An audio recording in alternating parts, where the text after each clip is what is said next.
하나님의 은혜가 또 우리 모인 회중에게 함께하기를 소망합니다. 줌으로 참여하고 유튜브로 참여하는 모든 믿음의 가족들에게도 이 시간 주의 또 특별한 은혜가 함께하기를 소망합니다. 자, 오늘은 위를 보고 살라. 자, 출애굽기 21장 6절부터 9절까지 말씀입니다. 자, 여호와께서 불뱀들을 백성 중에 보내어 백성을 물게 하심으로 이스라엘 백성 중에 죽은 자가 많은지라. 자, 백성이 모세에게 이르러 말하되 우리가 여호와 당신을 원망함으로 범죄하였사오니 여호와께 기도하여 이 뱀들을 우리에게서 떠나게 하소서. 모세가 백성을 위하여 기도하매 여호와께서 모세에게 이르시되 불뱀을 만들어 장대 위에 매달아라. 물린 자마다 그것을 보면 살리라. 모세가 놋뱀을 만들어 장대 위에 다니 뱀에게 물린 자가 놋뱀을 쳐다본즉 모두 살더라. 아멘. 자, 이 그림이 무슨 그림인지 혹시 아십니까? 1년 전에 있었던 그림인데 하와이에서 산불이 났어요. 산불이 나서 하와이가 완전히 초토화돼 버렸죠. 자, 100년 만에 미국에서 일어난 100년 만에 최악의 산불이라고 보도를 했는데 이 하와이에서 일어난 산불의 뒷이야기가 있어요. 자, 우리가 그 중에서 여러분들이 보시는 빨간 이렇게 그림으로 된 그 중앙에 한 집이 있죠. 그죠? 엄청난 화마에도 다른 집들은 초토화돼 버렸죠. 그죠? 살아남은 집.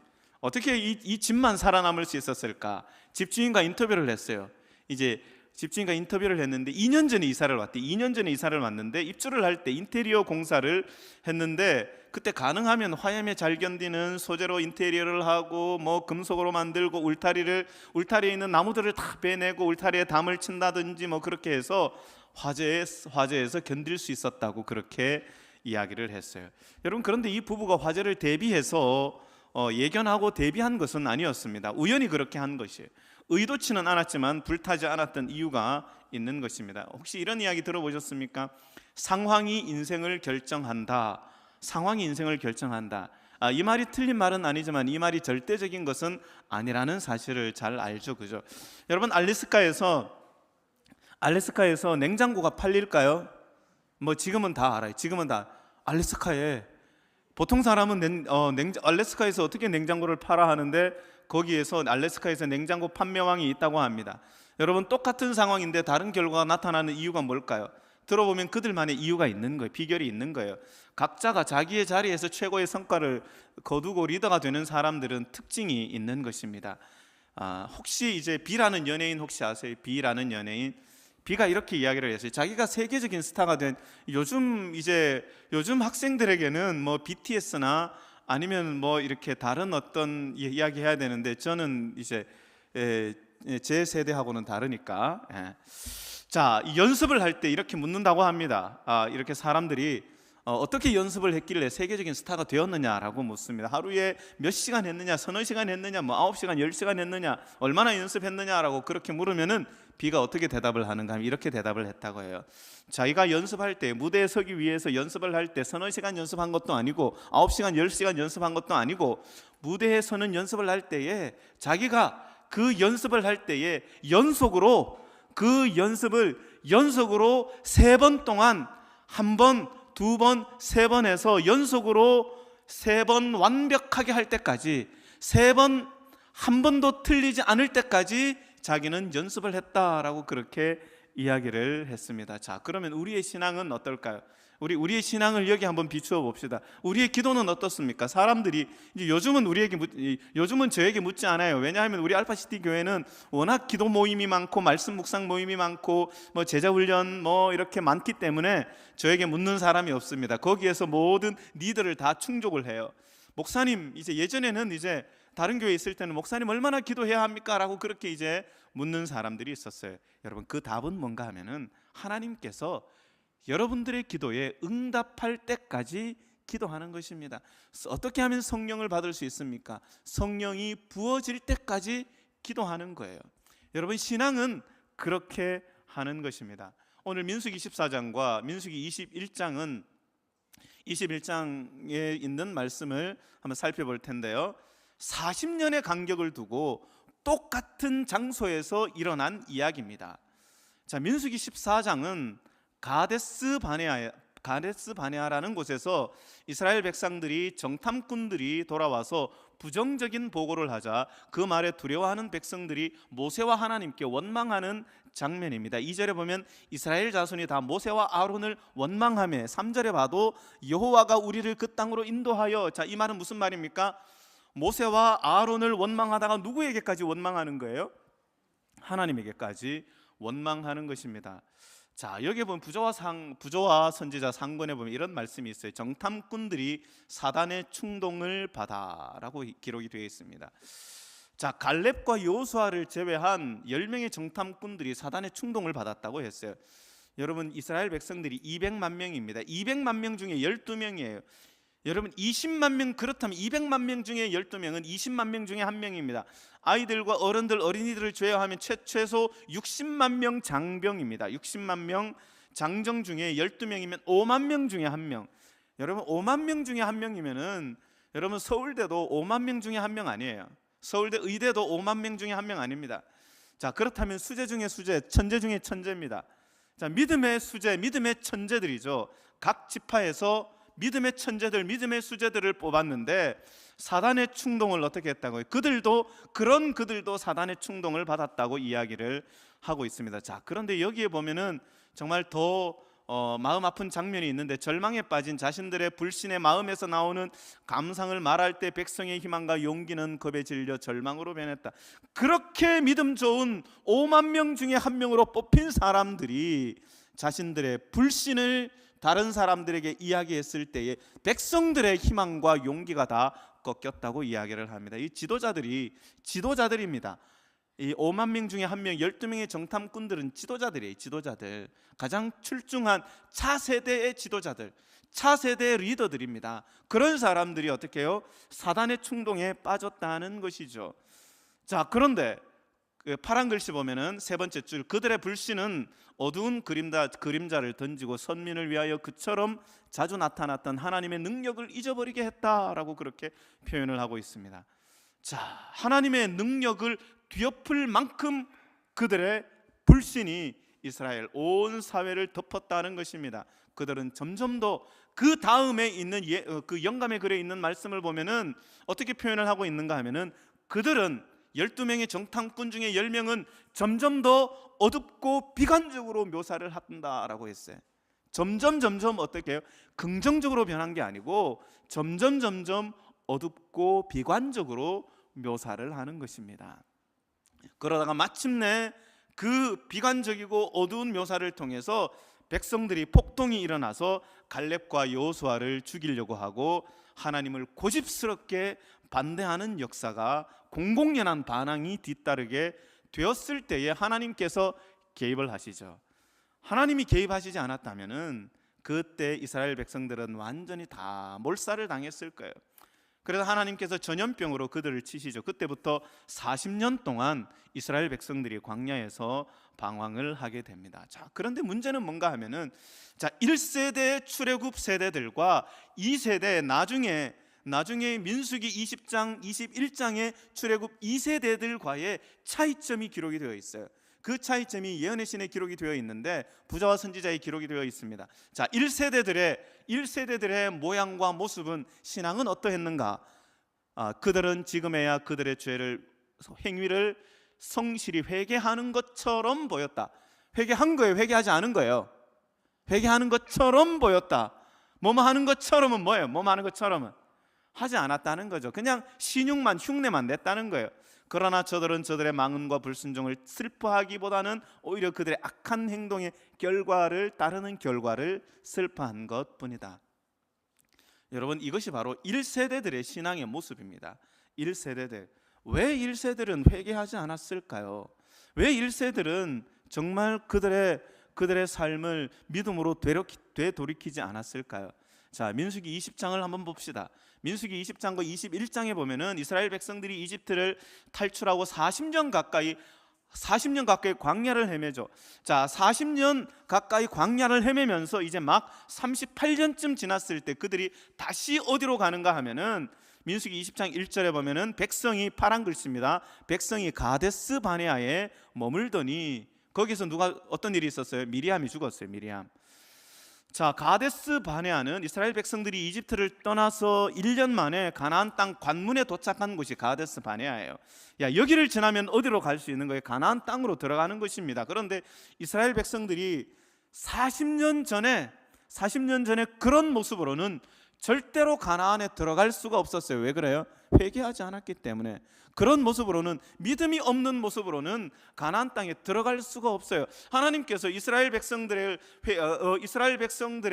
말씀하실 때 모세를 보내서 두 가지 이스라엘 백성들에게 이적을 보여주셨는데, 그 두 가지 이적이 무엇인가 하면, 하나는 지팡이 이적이고, 지팡이가 뱀으로 변하는 이적이고, 또 하나는 무엇인가 하면은 손을 넣었다가 뺐는데 문둥병이 걸렸다가 나은 이야기예요. 여러분, 그 두 가지 사건을 통해서 하나님은 무엇을 말씀하고 계시는가 하면은, 하나님께서 이 죄된 세상에서 출애굽하는 이 뱀과 같은 애굽에서 너희들이 탈출하라는 그런 메시지를 보내셨고, 문둥병에서 낳는 그 의미는 무엇인가 하면, 너희들이 이 세상에서, 죄된 세상에서의 출애굽뿐만이 아니고 너희들의 죄된 삶에서도 출애굽하는 것이 진정한 목적이라는 것을 하나님께서 그 두 가지 사건을 통해서 이스라엘 장로들과 백성들에게 가르쳐 주시기 위해서 그것을 퍼포먼스를 보여주신 거예요. 그냥 단순히 그냥 이적을 보여주시기 위해서, 그냥 지팡이가 뱀으로 변하고 손에 문둥병이 났고, 이거 단순히 기적을 보여주시기 위한 것이 아니에요. 그것을 통해서 성경에 기록이 되어 있지는 않지만은, 그러나 하나님께서 모세와 아론을 통해서 분명하게 그들에게 메시지를 전해주셨는데, 그 메시지가 무엇인가 하면은, 너희들의 죄된 세상에서의 구원뿐만이 아니라 너희들의 죄된 삶에서도 구원을 해야 어디로 갈 수 있다고요? 가나안 땅으로 갈 수 있다고 그렇게 이야기하고 있는 것입니다. 자, 그렇다면은 1세대의 이스라엘 백성들이 죄된 그 광야에서 가데스 바네아에 왔을 때 아직도 그들이 해결하지 못한 것이 무엇이었을까요? 그들이 회개하지 않았다는 거예요. 그들이 여전히 그들의 삶에 죄된 삶이 관영했다는 것입니다. 그렇기 때문에 그들이 가나안에 들어가 봤자 의미가 없는 거예요. 의미가 그냥 땅에 들어가는 것 맞지, 애굽에 사는 것과 똑같은 거예요. 그렇기 때문에 그들의 뭐가 변해야 들어갈 수 있어요? 삶이 변해야 들어갈 수 있는 것입니다. 그렇기 때문에 광야 40년을 다시 지냈던 것입니다. 자, 다시 그렇게 어렵게 다시 40년을 지내고 난 다음에 가데스 바네아로 왔어요. 자, 모세를 비롯해서 이스라엘 지도자들과 백성들이 40년 전에 그들이 실수한 걸 알아요, 몰라요? 너무나 잘 알죠. 그렇기 때문에 어떻게 해요? 그렇게 하지 말자고 다짐을 합니다. 그러는 순간에 미리암 누나가 죽죠. 미리암은 모세에게 엄마이자 누나이자 정말 큰 기댈 언덕 같은 사람이었죠. 감당하기 어려운 큰 충격을 받지만은 이제 그런 어떤 애도의 기간이 끝나자마자 민수기 20장에 보면 백성들에게 물이 사라져요. 자, 그래서 민수기 20장 2절에 보면 해중에 물이 없으므로라고 그렇게 표현이 되어 있습니다. 그래서 막 이제 모세에게 다시 불평과 불만을 하죠. 우리 광야에서 죽게 하느냐라고 또 이야기를 하죠, 그죠? 그랬을 때에 이제 마실 물도 없다라고 그렇게 이야기합니다. 이 선을 넘어버리죠. 이스라엘 백성들이 선을 넘어버려. 모세에게 찾아와서 당신이 지도자냐? 40년 전이나 지금이냐? 어떻게 해서 변한 것이 없느냐? 똑같이 우리에게 물이 없느냐? 40년 전에 물이 없어서 그렇게 우리가 난리를 치고 40년 동안 그렇게 광야를 돌았는데 지금도 이렇게 물이 없으면 어떻게 하느냐라고, 그렇게 우리가 어떻게 당신을 믿고 의지하고 당신을 따라갈 수 있겠느냐라고 그렇게 이야기하는 것입니다. 자, 가만히 생각해 봅시다. 이스라엘 백성들은 그렇게 할 수 있어요, 없어요? 그럴 수 있어요. 이스라엘 백성들은 그럴 수 있어요. 근데 모세는 어떤 사람이에요? 온유한 사람. 모세는 온유한 사람. 세상에서 가장 온유한 사람이 누구예요? 모세가 백성들이 분노와 원망의 말을 할지라도 그런 일이 한두 번 있었어요. 광야 40년 동안 있으면서 그런 일들이 수도 없이 있었지만은 모세는 한결같이 포커페이스를 유지하고 온유함으로 백성들을 대합니다. 그런데 지금은 결정적으로 이제 거의 문턱에 와서 결정적인 실수를 하죠. 여러분, 사실 이스라엘 백성들은 40년 동안 똑같았어요. 항상 불평불만이 있고 항상 분노와 원망의 말을 한결같이 한 사람들이 누구예요? 이스라엘 백성들이에요. 그런 사람들을 40년 동안 인도했던 사람이 모세입니다. 자, 그런 사람들에게 하나님께서 모세와 아론에게 뭐라고 이야기를 하는가 하면은 민수기 20장 7절 8절 보면은 여호와께서 모세에게 말씀하여 이르시되 너희는 반석에게 명령하여 물을 내라 하라. 자, 반석에게 뭐 하면 돼요? 반석을 치라 했어요? 명령하라 했어요? 명령하여, 명령을 하라고 했어요. 명령하여. 자, 그런데 민수기 20장 10절을 보면은 모세와 아론이 회중을 그 반석 앞에 모으고 다 모았어요. 그리고 모세가 그들에게 이르되 반역한 너희여 들으라. 이 말은 무슨 말입니까? 모세가 화가 지금 끝까지 난 거예요. 화가. 우리가 너희를 위하여 이 반석에서 물을 내랴. 화가 끝까지 나가지고 해야 되지 말아야 할 말을 한 거예요. 그러면서 11장에 하나님은 분명하게 뭐라고 하셨어요? 말로 명하면 된다라고 이야기했어요. 그런데 모세는 뭐 했어요? 지팡이 들고 지팡이로 반석을 그냥 화를 내면서 그냥 팍팍 그냥 살살 이렇게 톡톡 쳤을까요? 그렇게 하지 않았겠죠. 팍팍. 자, 그런데 한번 생각해 봅시다. 그렇게 절제하던 모세가 왜 무너졌을까요? 절제하던 모세가 40년을 절제하고 40년을 포커페이스로 보여줬는데 저에게 하는 설교예요. 40년을 백성들을 위해서 하나님의 사명을 감당했던 모세입니다. 사람이 한 방에 무너지는 것보다 더 무서운 것이 있어요. 여러분, 그것이 무엇인지 아십니까? 여러분, 그 권투 경기를 보면은 사람이 잽을 계속 맞죠, 그죠? 근데 아무리 맷집이 좋은 사람도 잽을 계속 맞으면은 데미지를 입게 돼 있어요. 한 방에 무너지는 경우도 있지만은, 한 방에 무너지는 것도 무섭지만은 계속해서 이슬비처럼 가랑비처럼 툭툭 건드리는 그런 잽을 오랫동안 40년 동안 노출이 되어서 데미지를 입으면은 마침내 한계점에 다다르는 거예요. 그러면은 무너지고 쓰러지는 거예요. 모세는 지난 40년 동안 이스라엘 백성들에게 계속해서 잽을 맞았어요. 아픔과 상처의 잽을 계속해서 맞습니다. 그러던 어느 날 그런 것들이 쌓이고 쌓이다가 한계점에 와서 그냥 분노가 일어나 무너진 것입니다. 여러분, 우리가 그렇기 때문에 지도자들은 기도해야 돼요. 그렇기 때문에 항상 우리는 조심해야 돼요. 지도자들은 왜 조심해야 되는가 제가 말씀드립니다. 자, 12절을 한번 잘 보시기 바랍니다. 여호와께서 모세와 아론에게 이르시되 너희가 나를 믿지 아니하고. 여러분, 모세와 아론은 믿음이 있는 사람이에요, 없는 사람이에요? 제가 아론의 이야기를 오늘 기도회 때 할 건데, 여러분, 아론은 정말 믿음이 좋은 사람이에요. 그럼 모세는 어떤 사람이었어요? 모세는 여러분들이 아는 사람이죠. 아론의 생애를 보면은 정말 믿음이 좋은 사람이에요. 이스라엘 목전에서 내 거룩함을 나타내지 아니한 고로 너희는 이 회중을 내가 그들에게 준 땅으로 인도하여 드리지 못하리라. 자, 하나님은 이 대목에서 모세를 이해하지 않았어요. 모세, 아론 너희 둘에게 문제가 있어. 모세는 그렇다면은 모세와 아론은 어떤 사람이어야 했을까요? 본질적으로 모세는 하나님을 드러내야 하는 사람이에요. 본질적으로 모세가 백성들에게 화를 내고 감정을 조절하지 못하고 분노를 나타내는 것은 하나님을 왜곡되게 만드는 거예요. 지도자들의 모습입니다. 저의 모습이에요. 저에게 하는 설교예요. 지도자들, 복음을 전하는 사람들이 기억해야 하는 것이 있어요. 하나님의 복음에 자기 생각, 자기의 감정, 자기의 고집, 자기의 사상이, 그거는 복음의 본질이 아닙니다. 우리가 생각할 때 모세는 그 정도 그렇게 얻어맞았으면 그 정도는 화를 낼 수 있어 라고 그렇게 생각할 수도 있어요. 그런데 하나님은 어떻게 하셨는가 하면은 이거 별거 아닌 것 아니야 라고 이야기하셨어요. 하나님 앞에 이것은 내 앞에 너무너무 큰 문제야. 그러면서 하나님께서 모세와 아론에게 책임을 물으시는 장면이죠. 하나님께서 그 한 장면을 통해서 모세와 아론에게 뭐라고 말씀을 하시는가 하면은 너희들의 역할은 여기까지야. 우경동 목사의 역할은 여기까지야 라고 이야기하는 것입니다. 모세에게 너무 냉정하게 보이는 말씀이죠. 너무 냉정하게 보이는 말씀이죠. 여러분, 사실은 민수기 21장 4절에 보면은 백성의 마음이 상했다고 했어요. 백성의 마음, 먹을 것도 없고 물도 없다고 했어요. 이스라엘 백성들이 불평 불만이 있을 때에 무슨 사건이 일어나는가 하면은 불뱀 사건이 일어나죠. 하나님께서 모세에게 그런 결정을 내리시지만은 불평, 불만과 불신과 부정적인 요소를 퍼뜨리는 이스라엘 백성들에게 하나님께서 어떤 결정을 내리시는가?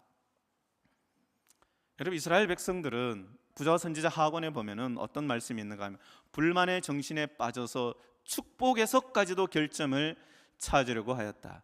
여러분, 이스라엘 백성들은 모세와 아론이 칭찬하는 것도 축복하는 것도 어떻게 해요? 싫어한 거예요. 싫어한 거예요.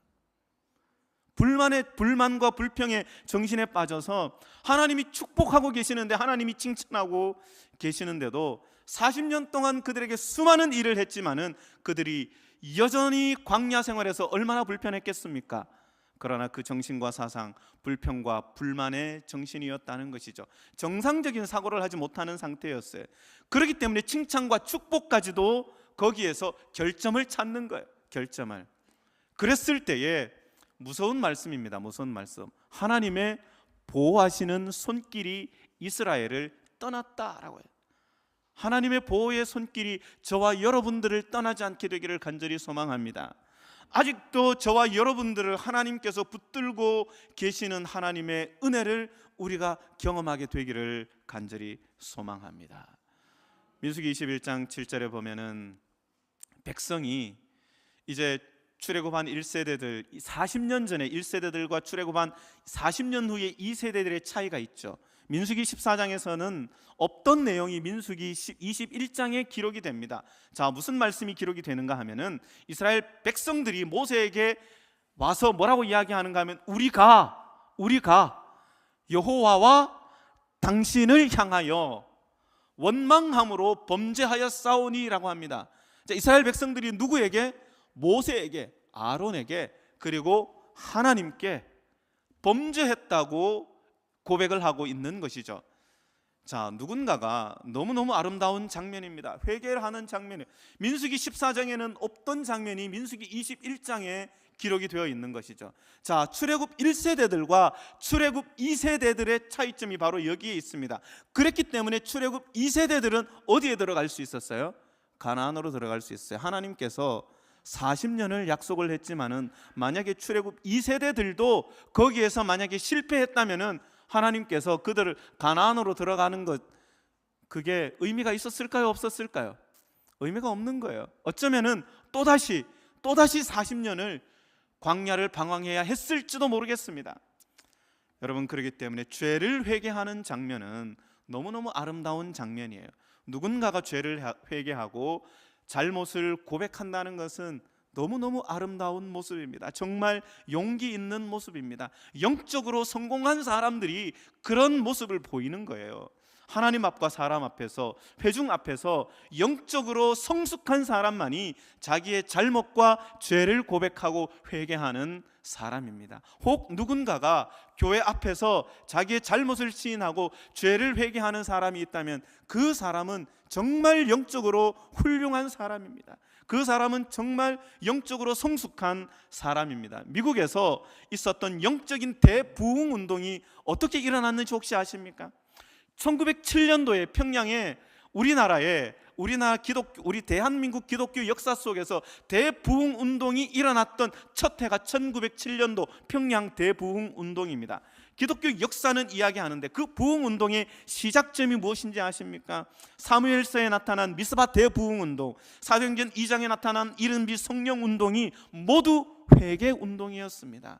회개하는 한 사람을 통해서 온 교회가 변하고 온 세상이 변하고 온 세계가 변한 역사가 바로 회개 운동이었습니다. 그렇기 때문에 그 한 사람이, 누군가 한 사람이 교회 앞에서 회개하고 교회 앞에서 잘못을 시인한다는 것은 그 사람을 하나님께서 그 사람을 이 교회의 축복의 통로로 쓰시겠다는 의미가 있는 것입니다. 한 사람 한 사람이 하나님 앞에서, 개인 앞에서, 회중 앞에서 자기 죄를 고백하고 회개할 때에 신앙은 거기에서 출발하는 것입니다.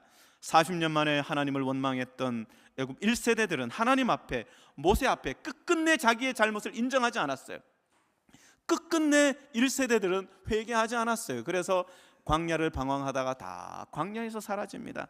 그런데 출애굽 2세대들은 40년 후에 그 2세대들은 여러분 부조와 선지자에 보면 이렇게 기록하고 있어요. 백성은 이제 하나님 앞에 스스로 겸비하였다.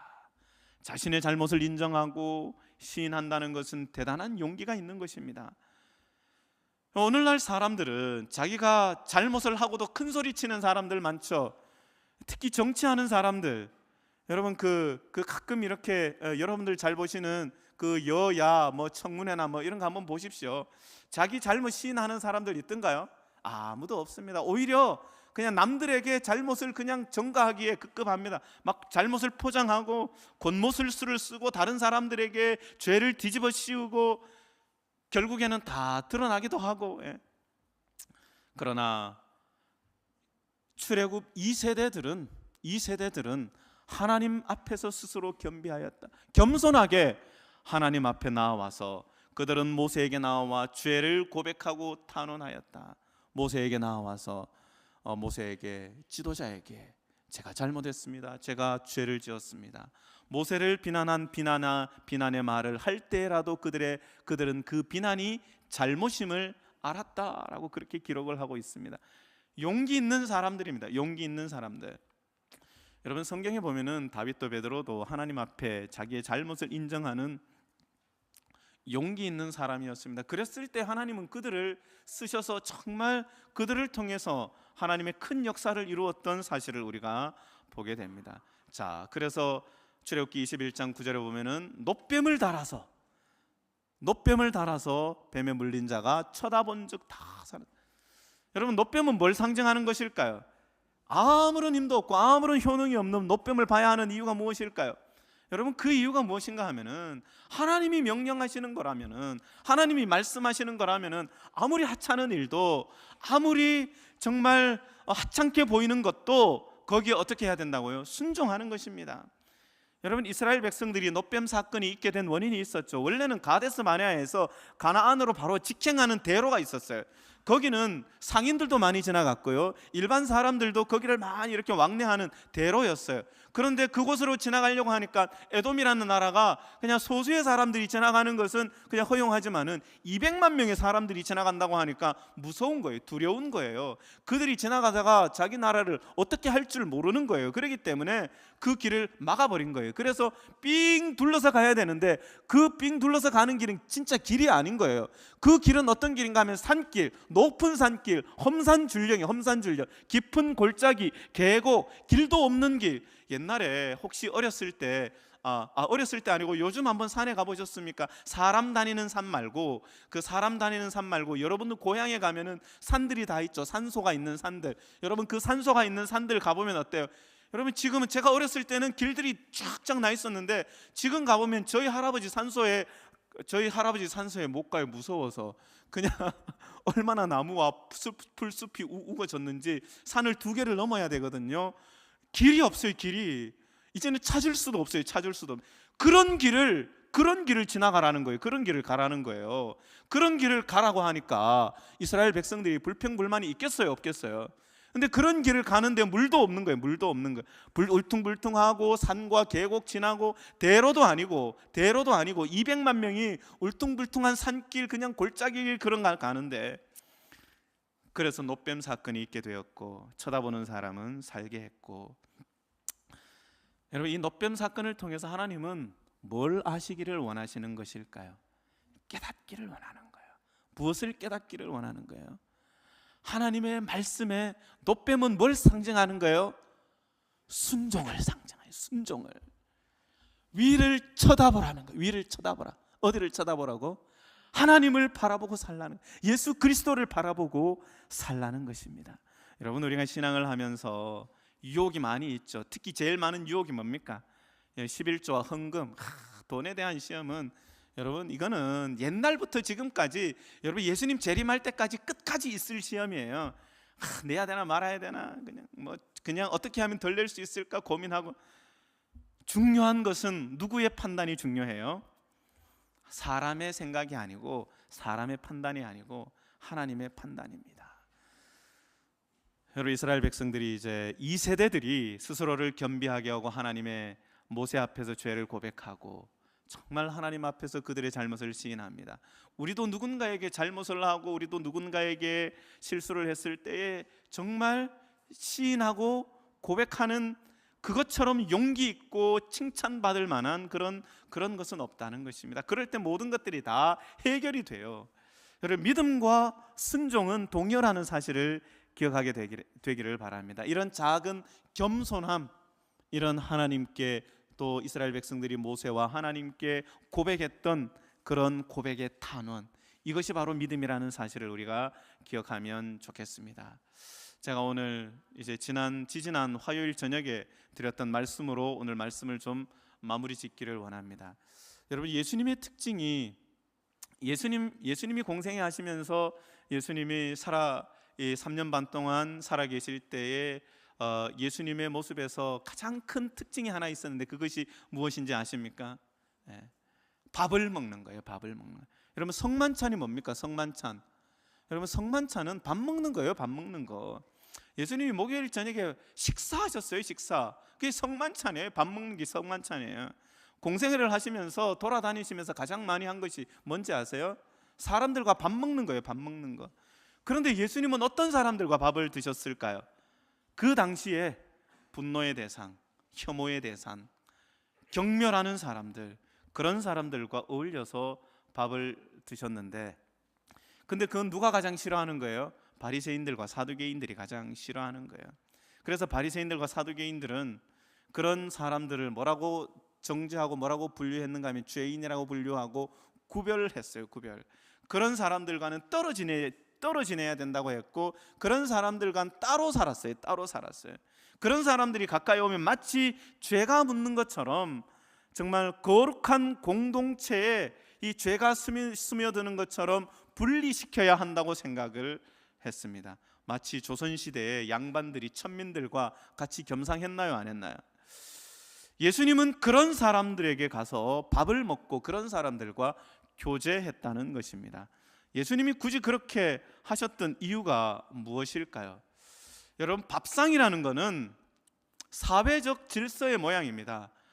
여러분, 어렸을 때 한번 혹시 기억나시는지 모르겠어요. 할아버지 할머니가 계신 집, 자, 할아버지 할머니 따로 밥상을 하나 받고, 그리고 이제 남자들 따로 밥상 받고, 그리고 여자들 따로 있고, 그리고 이제 여기 보면은 이제 세 분의 여자분들이 어디서 식사하셔요? 부엌에서. 그래서 뭐가 나왔어요? 그래서 무슨 말이 나왔어요? 부엌대기라는 말이 여기에서 나온 거예요. 부엌대기라는 말이 여기에서. 그래서 여자분들 어디에서 식사하셔야 돼요? 지금? 요즘은 부엌이 좋아가지고 남자들도 다 부엌에서 식사를 해요. 그래서 자, 이제 가끔 이제 손자들은 어디서 밥 먹어? 손자들. 할머니 할아버지들 밥상에. 자, 손녀들은 어디에서 먹어야 돼요? 할아버지 할머니 상에 먹을 수 있어요, 없어요? 어림도 없어요. 그래서 옛날에 아들 놓으면 어떻게 했어요? 아들 놓으면은 뭐 잔치를 했죠. 딸 놓으면 어떻게 했어요? 요즘은 전세가 완전히 뒤바뀌어졌어요. 요즘은 아들보다가 딸을 선호합니다. 그래서 딸 놓으면 박수치고 아들 놓으면 한숨을 짓는다고 하죠. 아들들 회개해야 돼. 아들들 잘 생각해야 돼. 아들들 누구 아들들인지는 잘 모르겠지만은 그래서 뭐 하여튼 이제 부뚜막에서 밥 먹는, 그러니까 밥상은 사회적 질서의 현현입니다. 자, 예수님은 뭘 하셨는가? 예수님은 일단 드셨어요. 누구와도 함께 드셨어요. 누구와도 함께. 예수님께서 사람들을 대하실 때 어떻게 대하셨는지 아세요? 일단 와서 같이 먹자, 밥 먹자. 여러분, 밖에 나갔다가 저희는 이제 아들들이 이제 3명이라서 저희는 뭐 어디에 갔다가 와도 저희 총각 때, 대학생 때, 그리고 이제 직장 이제 뭐 이렇게 다닐 때 이제 12시에 집에 가도 저희 어머니가 12시에 온다 그러면은 11시에 밥을 해요.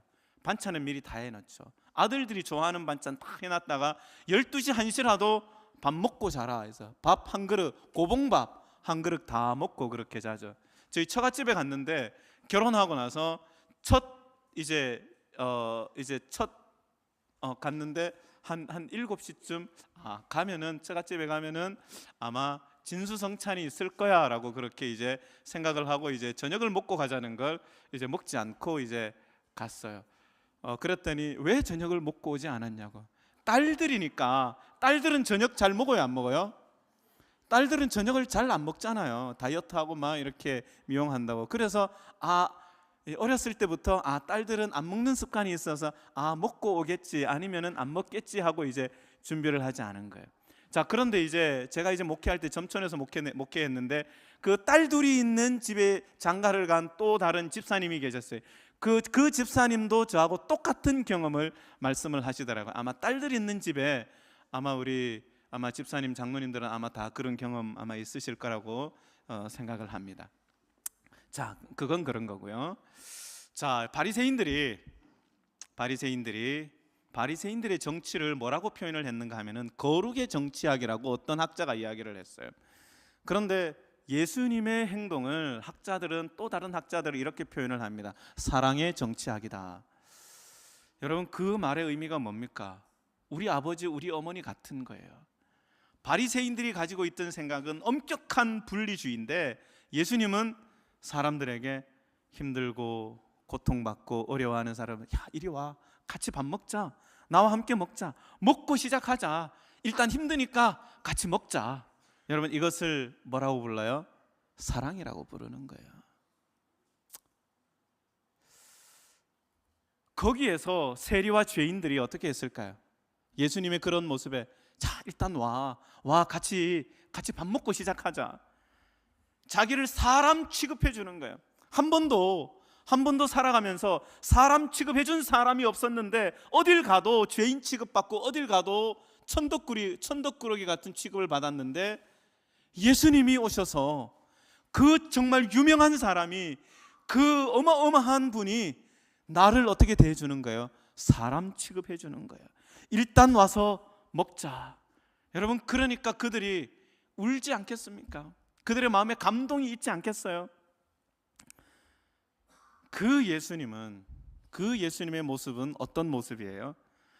예수님은 사람에 대한 이해를 가지신 분이에요. 그 근원은 무엇인가 하면은 사랑이었다는 것입니다. 그렇기 때문에 예수님은 허리춤에 수건을 두르시고 제자들의 발을 씻겨주시고 숟가락 놓고 젓가락 놓고, 더 사랑이 많은 사람이 발을 씻기고 숟가락 놓고 젓가락 놓는 거예요. 여러분, 예수님이 논쟁을 잘해서, 말씀을 잘해서, 기적을 일으켜서 사람들에게 감동을 준 것이 아니고 사람들에게 사랑으로 그들에게 다가가셨고 그들을 사랑으로 대하셨기 때문에 그 사람들이 감동을 받은 거예요.